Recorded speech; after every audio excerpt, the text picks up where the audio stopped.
As a lot of you all have noticed, in major cities all across the country, violent crime has been on the rise. Here in Southern California, we've had a rash of smash and grab robberies, as well as home invasions. In Chicago and San Francisco, it's the same thing. The mayor of Chicago addressed the recent crime wave with these comments. We still have retailers that won't institute plans like having security officers in their stores, making sure that they've got cameras that are actually operational, locking up their merchandise at night, and chaining high-end bags. These purses can be something that is attracting a lot of organized retail theft units. She's essentially blaming the victims. Now let's contrast that with what London Breed, the mayor of San Francisco, recently said. It's time for the reign of criminals who are destroying our city. It is time for it to come to an end. And it comes to an end when we take the steps to be more aggressive with law enforcement, more aggressive with our changes in our policies, and less tolerant of all the bullshit that has destroyed our city. Here's the thing. Mayor Lightfoot in Chicago and Mayor Breed in San Francisco are both Democrat mayors who bought into the whole defund the police movement. What makes them different is now that the results of their movement are beginning to come to fruition, Mayor Breed is changing her tune. That's a good thing. Never mind that it was absolutely foreseeable that the outcome of the defund the police movement, which has only just begun, would be a crime wave. I applaud Mayor Breed for coming around. What Mayor Lightfoot said, on the other hand, is void of any rationale. Like many leftist-run cities across the country, she implemented measures that handcuff the police, and naturally criminals have become emboldened. And instead of calling out the criminals and wanting to do more to stop them, she has the nerve to blame those who are being assaulted and robbed.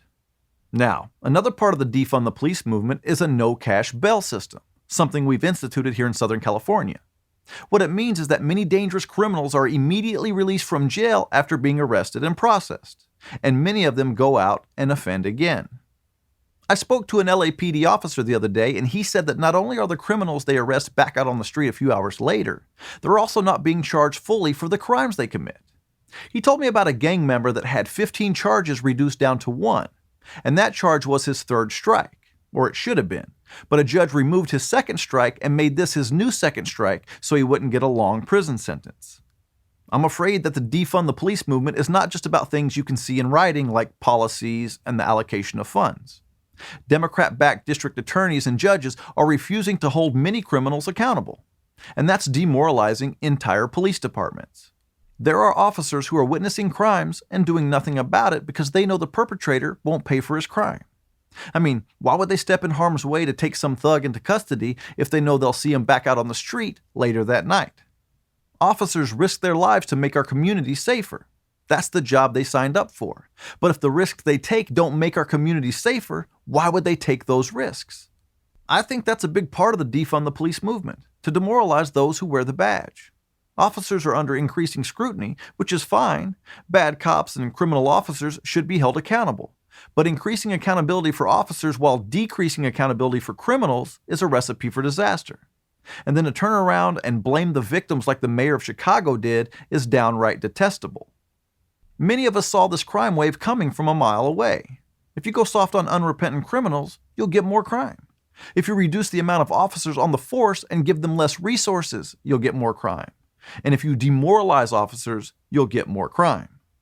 The mayor of San Francisco has essentially said that she got it wrong and wants to get it right.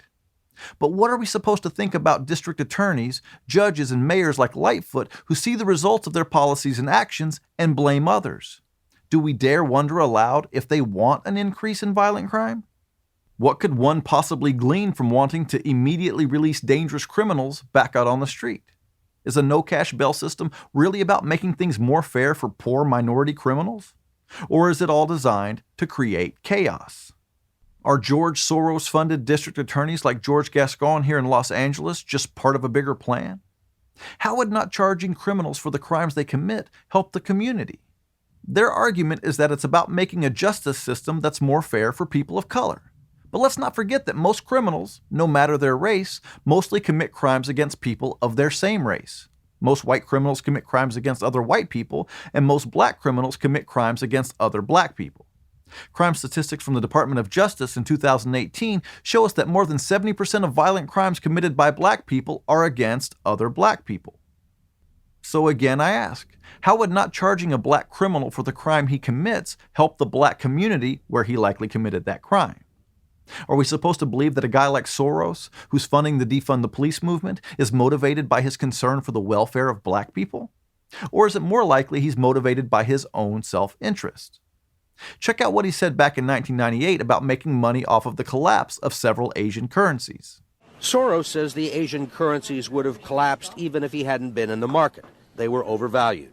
He says people tend to follow his lead because he's been so successful.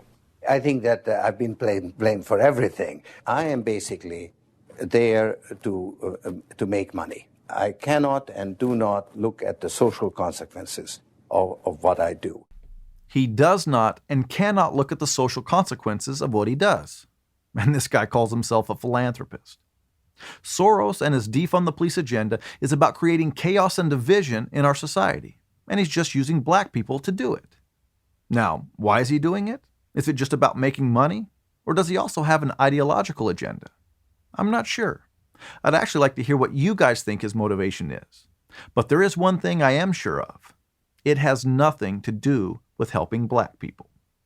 And that's the simple truth. Hey guys, thanks for watching. And if you all want to support this channel, check out the links in the description, and let's keep putting some common sense back into the great debate.